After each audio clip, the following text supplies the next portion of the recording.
കത്തിത്തീരേണ്ട ജീവിതം. അപ്പൻ എന്ന് പറഞ്ഞാൽ അപ്പമാകേണ്ടവൻ എന്നാണ് എൻ്റെ അർത്ഥം. കുടുംബത്തിന് വേണ്ടിയിട്ട് അപ്പമായിട്ട് തീരണം. നിന്റെ ജീവിതം എരിഞ്ഞ് തീരണം. നിന്റെ കുടുംബത്തിന് വേണ്ടി, നിന്റെ ഭാര്യയ്ക്ക്, നിന്റെ മക്കൾക്ക് വേണ്ടിയിട്ട് വ്യയം ചെയ്യപ്പെടേണ്ട ഒരു ജീവിതം.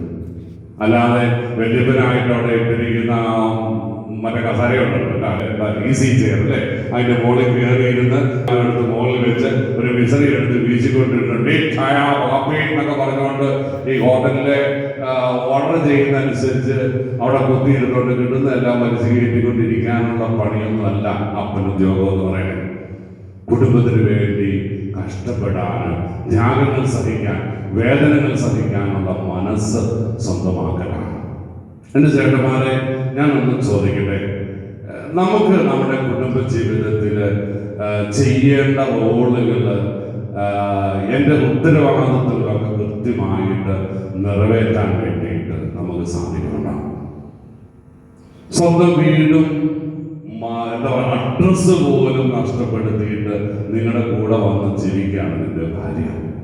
നോക്കിക്കേ, ഇന്നലെ വരെ അവരുടെ പേരിന്റെ കൂട്ടത്തില് ഒരു ജോസഫും മത്തായിയും ആന്തോണിയും നിന്റെ കൂടെ വന്ന് കൂടിയ പിന്നെ ആ സാധനമൊക്കെ പോയിട്ട് അതിന് പകരം നിന്റെ പേരായിരിക്കണം അല്ലേ?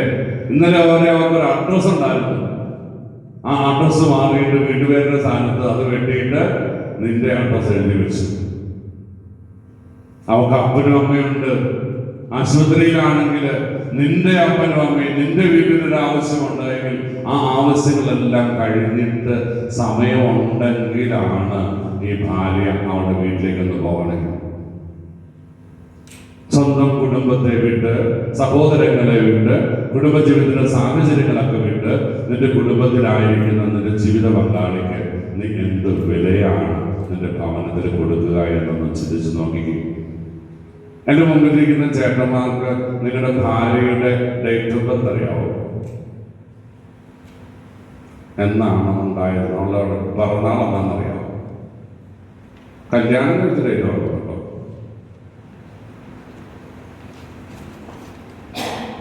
പലപ്പോഴും ഇല്ല. ഇന്നായിരുന്നു വഴി നമ്മുടെ വെഡിങ് ആനിവേഴ്സറി അല്ലേ? ഇന്ന് തന്നെ പിറന്നാളായിരുന്നു വഴി.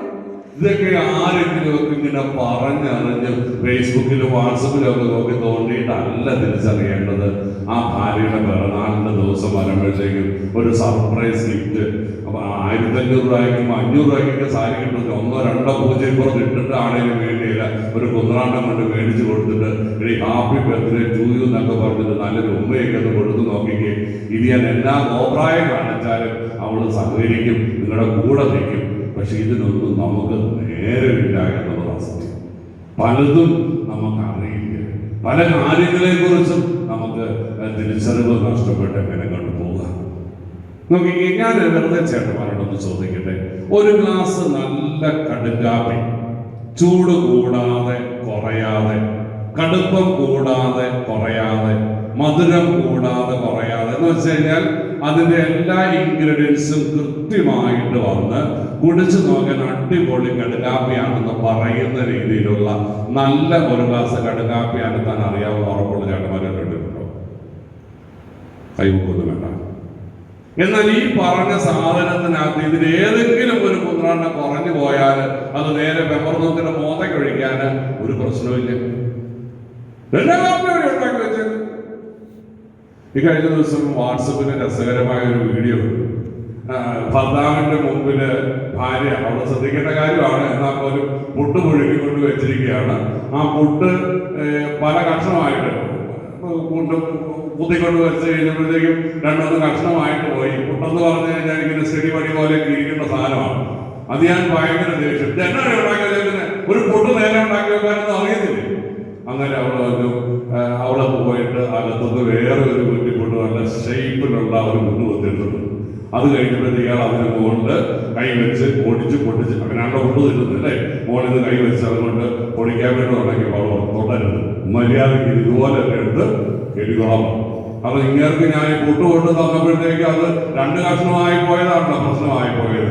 അതുകൊണ്ട് തൊടാതെ മര്യാദയ്ക്ക് നേരെ വിഴുകിക്കോളാം. കാരണം നമുക്ക് പലതും ഇതാണ്, ഇങ്ങനെ കയ്യിൽ കിട്ടുന്ന സാധനത്തിനൊക്കെ ഈ പെർഫെക്ഷൻ വേണമെന്ന് വെറുതെ അങ്ങോട്ട് അവകാശപ്പെട്ട് അങ്ങോട്ട് നടക്കുക. പല കാര്യങ്ങളെ കുറിച്ചും നമുക്കുള്ള സാധ്യതകൾ എന്താണ് എന്നൊന്ന് ചിന്തിച്ചു നോക്കാം. ഒത്തിരി ഡീറ്റെയിൽസിലേക്ക് ഞാൻ പോകുന്നില്ല. പക്ഷെ ഒരു കാര്യം നിങ്ങൾ മനസ്സിലാക്കണം ചേട്ടന്മാരെ, നിങ്ങളുടെ ഭാര്യ നിങ്ങളുടെ കുടുംബത്തിന് ആരാണ് എന്ന് നിങ്ങൾ തിരിച്ചറിയണം. കുടുംബത്തിലെ മക്കൾക്ക് അപ്പനോടാണോ അമ്മയോടാണോ കൂടുതൽ ഇഷ്ടമെന്നൊക്കെ ചോദിച്ചു കഴിഞ്ഞാൽ വേണമെന്ന് നിർബന്ധിച്ചും മസിൽ കാണിച്ചും പേടിപ്പിച്ചിട്ടും മക്കളെ കൊണ്ട് പറയാം എനിക്ക് അപ്പനെ ഇഷ്ടമെന്നൊക്കെ പറയിപ്പിക്കാം. പക്ഷെ നിങ്ങളോട് അവരുടെ എന്തെങ്കിലും കാര്യം പറയാറുണ്ടോ? എന്തെങ്കിലും കാര്യം നിങ്ങളോട് ഒരു ഓപ്പണായിട്ട് ഷെയർ ചെയ്യാറുണ്ടോ? ഉണ്ടോ? ഒരു വീഡിയോ കണ്ടത് ഇങ്ങനെയാണ്. ഒരു കൊച്ച് അവന്റെ അപ്പനോടും അമ്മയോടും ചോദിക്കുന്ന ചോദ്യങ്ങളുടെ ഒരു ലിസ്റ്റാണ്. അല്ല, അമ്മയോട് ചോദിക്കുന്ന ചോദ്യങ്ങൾ ഇങ്ങനെയാണ്: മമ്മി എൻ്റെ നിക്കർ എന്തിയെ, മമ്മി എൻ്റെ ഷർട്ട് എന്തിയെ, എൻ്റെ വാട്ടർ ബോട്ടിൽ എന്തിയെ, എൻ്റെ കെമിസ്ട്രിയുടെ നോട്ട് എന്തിയെ, എൻ്റെ നിക്കർ, അല്ലെങ്കിൽ പറഞ്ഞിങ്ങനെ നീണ്ടു നിൽക്കുന്ന ഒരു ലിസ്റ്റ്, ഒരു 10-25 സാധനങ്ങളുടെ വലിയ ലിസ്റ്റ് ഉണ്ടാക്കി വെച്ചിട്ട് കൊച്ചു ചോദിക്കുകയാണ് അമ്മയോട്, എൻ്റെ അമ്മ ഇതൊക്കെ. ഇതേ ചോദ്യത്തിന്റെ മറുവശത്ത് കൊച്ച് അപ്പനോട് ചോദിക്കുന്ന ചോദ്യങ്ങളുടെ ലിസ്റ്റ് നിരത്തി വെച്ചിരിക്കുകയാണ്: പപ്പ മമ്മി എന്തി, തീർന്നു. ഇതിയാനോട് ഇതൊന്നും ചോദിച്ചിട്ട് ഒരു കാര്യമില്ലെന്ന് കൊച്ചിന് കൃത്യമായിട്ട് അറിയാം. അതുകൊണ്ട് അവൻ അറിയേണ്ടത് മമ്മി എന്തിയെന്ന് അറിഞ്ഞാൽ മതി. ഇനി ബാക്കി ഞാൻ മമ്മിയായിട്ട് ഡീല് ചെയ്തോളാം. അപ്പം അമ്മ കുടുംബത്തിന് എന്താകണം എന്നതിനെ കുറിച്ചൊക്കെയുള്ള ഒരു ചിന്ത. പ്രിയപ്പെട്ടവരെ, നമ്മൾ പലപ്പോഴും വില കുറച്ച് കാണുന്ന ഒരു കാര്യമാണല്ലോ, ഭാര്യയ്ക്ക് വീട്ടിലൊരു പണിയില്ല, നേരെ വെളുക്കം മുതൽ അവളവിടെ കൊത്തിയിരിക്കുന്നത്, എനിക്കിവിടെ എന്നാടി പണി എന്നൊക്കെ ചോദിച്ചുകൊണ്ടൊക്കെ നമ്മളിങ്ങനെ ഒരുപാട് ഡയലോഗ് അടിക്കുന്ന ആൾക്കാർ. കഴിഞ്ഞ ദിവസം കണ്ട വേറൊരു രസകരമായ ഒരു വീഡിയോ ക്ലിപ്പിംഗ് ഇങ്ങനെയാണ്. ഒരു ഭാര്യ എന്താണ് എന്ന് മനസ്സിലാക്കി തരാൻ വേണ്ടിയിട്ടുള്ള ഒരു വീഡിയോ ക്ലിപ്പിംഗ്. ഒരു എക്സിക്യൂട്ടീവ് ലുക്കുള്ള ഒരു മനുഷ്യൻ, ഒരു കണ്ടാലൊരു ബൊളോറോ, എന്താ പറയുക, ഒരു BMW കാറൊക്കെ സ്വന്തമായിട്ടുണ്ട്. ഈ വീഡിയോ തുടങ്ങുമ്പോഴത്തേക്ക് ഇയാൾ ഈ BMW കാറിന്റെ ഡോറ് തുറന്നെങ്കിൽ ഇറങ്ങി വരുന്നതാണ് കാണുന്നത്. ഇയാൾ ഇറങ്ങി വരുമ്പോഴേ വീടിന്റെ വാതിക്കലെത്തിയപ്പോൾ ആദ്യം കാണുന്നത് ഈ കൊച്ചിന്റെ നിക്കറും ഉടുപ്പും ഒക്കെ ഊരി അതിനെ ഇതിലേക്ക് വിട്ടത് അവിടെ ഇവിടെയൊക്കെ കിടക്കണം. ഇത് കണ്ടിട്ട് ദേഷ്യം വന്നു. കുറച്ചുകൂടെ അങ്ങോട്ട് ചെന്നപ്പോഴാണ് കൊച്ച് അപ്പിയിട്ടത് ഒരു മൂലയ്ക്ക് ഇരിക്കുന്നു, അത് അങ്ങനെ വഴി തന്നെ ഇരിക്കുന്നു.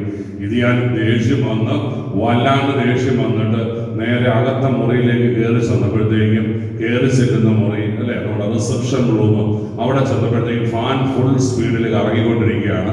പത്രമൊക്കെ ഇങ്ങനെ പറന്ന് നടക്കുന്നു. അവിടെ ഇരിക്കുന്ന ഒരൊറ്റ കസേരയിൽ കുഷ്യനെല്ലാം നിരത്തി വീട് കിടക്കുന്നു.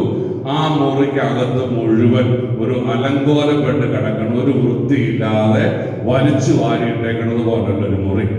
ഇത് ഞാനിത് കണ്ടിട്ട് ദേഷ്യം വന്ന് നേരെ അകത്തേക്ക് കയറി ചെന്ന് ഊട്ടുമുറിയിലേക്കാണ് ചെല്ലുന്നത്. ഡൈനിങ് ഹാളിൽ ചെന്നപ്പോഴത്തേക്കും ഒരു 3-4 പേര് ഭക്ഷണം കഴിച്ചിട്ട് ഏറ്റുപോയ ഒരു മേശ, കുറേ സാധനം അറിഞ്ഞു കിടക്കുന്നു. ഈച്ച പൂച്ച, കാരണം ചോറുണ്ടിട്ട് പുളിശ്ശേരി പാത്രത്തിൽ ഇങ്ങനെ പുളിശ്ശേരി ഒഴുകിക്കൊണ്ടിരിക്കുന്നു. ഒരു പൂച്ച അതിൻ്റെ ഇടയ്ക്കൂടെ അങ്ങോട്ട് ചാടി പോകുന്നു, ഇങ്ങോട്ട് ചാടി പോകുന്നു.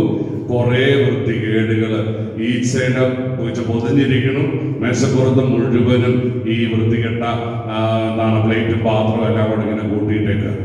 അത് ഞാൻ പിന്നെയും ദേഷ്യം വന്നു. അയാൾ നേരെ അടുക്കളയിലോട്ട് കയറി ചെന്നപ്പോഴത്തേക്കും രാവിലെ ഈ എന്താ പറയാ ചക്കക്കുരു ഒരുക്കിയതിന്റെ തൊലി മുതൽ അതിങ്ങനെ അവിടെയും വെള്ളം ഫുൾ സ്പീഡിലാണ്, വെള്ളം തുറന്ന് വെള്ളം ഇങ്ങനെ ഒഴുകി സിങ്കും കവർ ചെയ്ത് വെള്ളം നിലത്തോടെ ഒഴുകിക്കൊണ്ടിരിക്കുന്നു. മുറത്തിനകത്ത് പറഞ്ഞ ചക്കക്കുരു ഒരുക്കിയതിന്റെ കഷ്ണമൊക്കെ ഇങ്ങനെ കിടക്കണം, അതിങ്ങനെ പറന്ന് നടക്കണം. മുറ്റത്ത് അകത്തെ ചൂല് തൊട്ടിട്ടില്ല. സിങ്ക് നിറച്ച് ഉണ്ടാക്കിയ ഭക്ഷണ സാധനങ്ങൾ ഉണ്ടാക്കിയ പാത്രം ഇങ്ങനെ നിറഞ്ഞു കിടക്കണു. ആകെ ഒരു വൃത്തികെട്ട ഒരു കിച്ചൺ. ടോയ്ലറ്റിൽ പോകാമെന്ന് കരുതി നേരെ കതക് തുറന്ന് ടോയ്ലറ്റിലേക്ക് ചെന്നപ്പോൾ ലൈറ്റൊക്കെ അവിടെ ഇട്ടിട്ടുണ്ട്. അതിന്റെ ഫുഡ് റെസ്റ്റും അവിടെ മുഴുവൻ ഇങ്ങനെ ചെളി അവിടെ കൂടി കിടക്കണം. അത് ദേഷ്യം വന്നു. ഒരു വിധത്തില് ഇതെല്ലാം വിട്ടിട്ട് നേരെ ബെഡ്റൂമിലേക്ക് ചെന്നു. ബെഡ്റൂമിൽ ചെന്നപ്പോൾ ഇത് തന്നെ അവസ്ഥ. മേശ കട്ടിലല്ല ബെഡ് കിടക്കണം, നിലത്ത് കിടക്കണം, ഷീറ്റ് വേറെ എങ്ങാണ്ട് കിടക്കണം, അലമാരയിലുള്ള കംപ്ലീറ്റ് തുണി വലിച്ചു നിലത്തിട്ടേക്കണം. ഇതെല്ലാം കണ്ട് ദേഷ്യം വന്ന് ഇത് ഞാനും എന്താ ചോദിക്കേണ്ടത്, എന്താ പറയേണ്ടത് അറിയാൻ മേലാതെ ഇങ്ങനെ ടെൻഷൻ പിടിച്ച് നടക്കുകയാണ്. പെട്ടെന്ന് ഒരു ഡോറ് തുറന്ന് നോക്കിയപ്പോഴത്തേക്കും അകത്ത് ഭാര്യ ഇരിക്കുകയാണ്. അവിടെ ഒരു ടാബ്ലറ്റിനകത്ത് നോക്കി സിനിമയും കണ്ടുകൊണ്ടിങ്ങനെ ഇരിക്കും.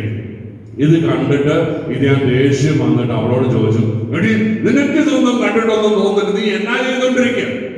അപ്പോഴ് അവള് പറഞ്ഞ ഉത്തരം ഇതാണ്, ചേട്ടാ ഇന്ന് ഞാൻ ഓഫാണ്. വീഡിയോ കഴിഞ്ഞു, ഇത്രേ ഉള്ളൂ, ഇന്ന് ഞാൻ ഓഫാണ്. എല്ലാം ചേട്ടനുണ്ടല്ലോ, ആഴ്ചയിൽ 1-2 ദിവസമൊക്കെ ഓഫ് ഉണ്ടല്ലോ. അപ്പൊ അതുപോലെ ഞാനും ഇന്നും കൊണ്ട് ഓഫ് എടുത്തിരിക്കുകയാണ്. ഇങ്ങനത്തെ വേറെ പണിയൊന്നും ഇല്ലല്ലോ. അവിടെ മുതൽ താഴെ മുതൽ കൊച്ചിന്റെ അപ്പയും മുതലി കൊണ്ട് ആ തൂത്തും തുടച്ച് ബാക്കിയുള്ള കാര്യങ്ങളൊക്കെ കൊണ്ട് ചെയ്ത് നോക്ക്. വീട്ടിൽ വല്ല പണിക്കുണ്ടോന്നും പണിയുന്ന പണിക്ക് വല്ല സുഖമുണ്ടോ നോക്കി അന്നേരം അറിയാം. പലപ്പോഴും നമ്മൾ കാണാതെ കേൾക്കാതെ പോകുന്ന ഒരു വികാരമാണ്. നിങ്ങളുടെ കൊച്ച് തവളയാട്ടത്തിന് നഴ്സറി പഠിക്കുന്ന കൊച്ച്, തവളയാട്ടത്തിന് അംഗൻവാടി പഠിക്കുന്ന കൊച്ചിന് തവളയാട്ടത്തിന് ഫസ്റ്റ് കിട്ടിയാൽ നിങ്ങൾ എന്നാ പറയും? കണ്ടോടി, എന്റെ കൊച്ച് തവളയാട്ടത്തിന് ഫസ്റ്റ് മേടിച്ചു, അങ്ങനെയാണോ നോക്ക? എന്റെ കൊച്ച് മേടിച്ച കണ്ടോ? ആ കൊച്ചിന് സമ്മാനം കിട്ടിയില്ലേലോ? നിന്റെ വളത്തിന്റെ ദോഷം അല്ലേ? നേരെ ചെറിയ വളർത്തിരുന്നെങ്കിൽ അത് മേടിക്കുന്നില്ലായിരുന്നു അല്ലേ? ഒരു പരീക്ഷയ്ക്ക് കൊച്ച് നല്ല മാർക്ക് മേടിച്ച് ജയിക്കട്ടെ, എന്റെ കൊച്ച് തോറ്റുപോയാലോ നിന്റെ മുതല് അല്ലല്ല എന്താണ് കുമ്പിള് കുത്തിയ മത്തൻ അല്ലേ? ഒക്കെയാണല്ലോ നമ്മുടെ സ്ഥിരം ഡയലോഗാണല്ലോ. അപ്പൊ ഉണ്ടാവോ നിന്റെ അല്ലേ മുതല്, അതുകൊണ്ട് ഇങ്ങനെയൊക്കെ കിട്ടുള്ളൂ എന്നൊക്കെ പറഞ്ഞ് നമ്മൾ വല്ലാണ്ട് അങ്ങോട്ട് ഷൈൻ ചെയ്ത് പോകാം. എന്റെ സ്നേഹമുള്ളവരെ, ഒത്തിരി നീട്ടി പറയാനൊന്നുമില്ല. ഒരു കാര്യം മാത്രം ചേട്ടന്മാരെ മനസ്സിലാക്കുക, നിങ്ങളുടെ കുടുംബത്തില് നിങ്ങളുടെ ഭാര്യയ്ക്ക് വലിയൊരു റോളുണ്ട്. അത് തിരിച്ചറിഞ്ഞ് അതിന് റെസ്പെക്റ്റോടുകൂടി കാണാനുള്ള മനസ്സ് നിങ്ങൾ കാണിക്കും. ഒരുപാട് കാര്യങ്ങൾ നിങ്ങൾക്ക് അവർക്ക് സഹായമായിട്ട് തീരാൻ പറ്റും. അടുക്കളയിൽ ഒന്ന് കയറിയെന്നോർത്ത് കുഴപ്പമൊന്നുമില്ല, മറ്റും ഒന്ന് തുടയ്ക്കാൻ, അല്ലെങ്കിൽ വേണ്ട ഈ തുണിയൊക്കെ അലക്കിയിട്ട് കഴിയുമ്പോൾ അയലുണ്ടെന്നുകൊണ്ട് തൂക്കിയിടാൻ, അല്ലെങ്കിൽ ഇത് നയൻ ചെയ്യാൻ വേണ്ടിയിട്ട്, കറിക്കൊന്ന് അരിഞ്ഞു കൊടുക്കാൻ വേണ്ടി, കൊച്ചിനെ ഒന്ന് എടുക്കാൻ വേണ്ടിയിട്ട് എടുത്തോണ്ട് പോയി ഈ സാധനത്തിനെ കീറ്റിക്കൊണ്ടിരിക്കുക. ആരുടെയാ മുതല്? ഈ സാധനത്തിനെ ഇവിടുന്ന് എടുത്തോണ്ട് പോകുക. എന്നാ കീറ്റാടി കീറ്റ്.